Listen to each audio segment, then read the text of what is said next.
আলাইকুম রহমতুল্লাহি ওয়া বারাকাতুহু। প্রিয় দেশবাসী, আজকে আপনাদের কাছে আহ্বান। আজকে একটি ব্রেকিং নিউজ দিচ্ছি আপনাদের কাছে। সানারপাড়, লন্ডন মার্কেট, নারায়ণগঞ্জ, সিদ্ধিরগঞ্জ থানায়। তাই আজকে আমাদের একজন মুরব্বী আঙ্কেল, তার কাছে আমরা কিছু কথা জানবো। তাই আপনারা সাথে থাকবেন, পাশে থাকবেন আমাদের। তাই বিস্তারিত খবরটি আমরা তুলে ধরছি।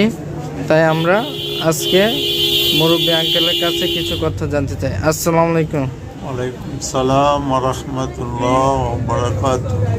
আজকে আমি আপনার কাছে কিছু একটা কথা নিয়ে যাচ্ছি যে আগামী ফেব্রুয়ারি 12 তারিখে যে নির্বাচনটা হবে, ঠিক আছে, ইসলাম এমনকি ইসলামের বিপক্ষে, মানে বিএনপি এমনকি দাঁড়িপাল্লা, জামাত। তাই আপনি কোন দল আগামীতে বেছে নেবেন, জামাত, বিএনপি নাকি? আচ্ছা,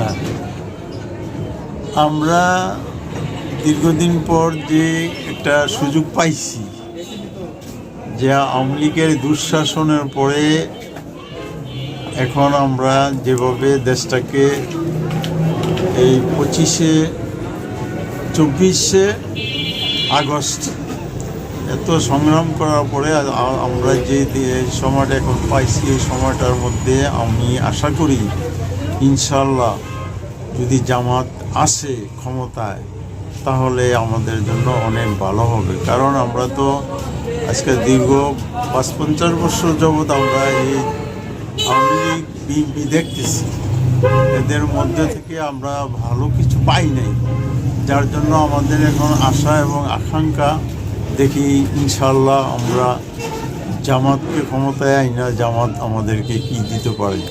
তারপরও জামাতের প্রতি আমাদের একটা বিশ্বাস আছে, যেহেতু ইসলামিক দল, তারা তাদের মধ্যে ন্যায় নীতি আছে, ইনসাফ আছে, তারা তো ওই চুরি, বাটপাড়ি, ওই চাঁদাবাজি, এই ধরনের দুর্নীতি এরা করে না।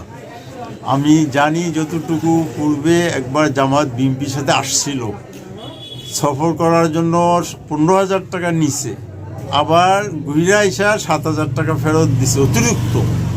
যেখানে এত নীতিবান লোক, এত ভালো লোক, যাদের কোনো লোভ নাই, যাদের কোনো তাদের মধ্যে কোনো দুর্নীতি নাই, তো তাদেরকে দিয়ে তো অবশ্যই দেশ ভালো হবে, ভালো চলবে, মানুষ শান্তি পাবে, মানুষ চোর, ডাকাত, বদমাশ, এই ধরনের ছিনতাইকারী থেকে মানুষ মুক্তি পাবে।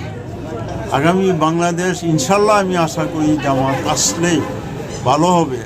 আমি তো জামাতকে সাপোর্ট করি, ভোট দেবো ইনশাল্লাহ। আপনাদেরকেও আমি বলবো, অনুরোধ করব যে এইবার জামাতকে ভোট দিয়ে, দাঁড়িপাল্লায় ভোট দিয়ে আপনারা একটু দেখেন, আল্লাহ আমাদেরকে আশা করি শান্তি দিবে ইনশাআল্লাহ। আমাদের দেশ শান্তি হবে। এত ভালো যেই জামাতের মধ্যে যেই আগে দেখছি, এখনও দেখতেছি, আজকে এই যে দেড় বছর যাবৎ সাংবাদিকরা বলে, ওই দিন শুনছি যে এত কিছু হইতেছে, বিএনপি উমুকে এত দোষ, কিন্তু জামাতের বিরুদ্ধে একটা দোষ আমরা পাই নাই। সুবহানাল্লাহ, কেমন কথা এটা! সাংবাদিকদের কথা, যারা আওয়ামী লীগ করে, যারা বিএনপি করে, যারা অন্যান্য দল করে, তাদের মধ্য থেকে এই ধরনের কথা, তাইলে আমরা কি আশা করি? আর স্কুল কলেজের মেয়েরা পাগলের মতো জামাতকে ভোট দিয়া, দাঁড়িপাল্লাকে ভোট দিয়া, এবার শিবিরকে ভোট দিয়া, তারা প্রত্যেকটা কলেজে তারা অন্যরকমের একটা রেকর্ড করছে। তাইলে আমাদের অন্যদিকে যাওয়া তো উচিত হবে না। আশা করি আপনারা সবাই জামাতকে সাপোর্ট করবেন এবং দাঁড়িপাল্লায় ভোট দিবেন, এটা আমার অনুরোধ। আল্লাহ আমাদের শান্তি দেব, আমরা শান্তি চাই, এই আমার কথা আপনাদের কাছে। আসসালামু আলাইকুম ওয়া রাহমাতুল্লাহি ওয়া বারাকাতুহু।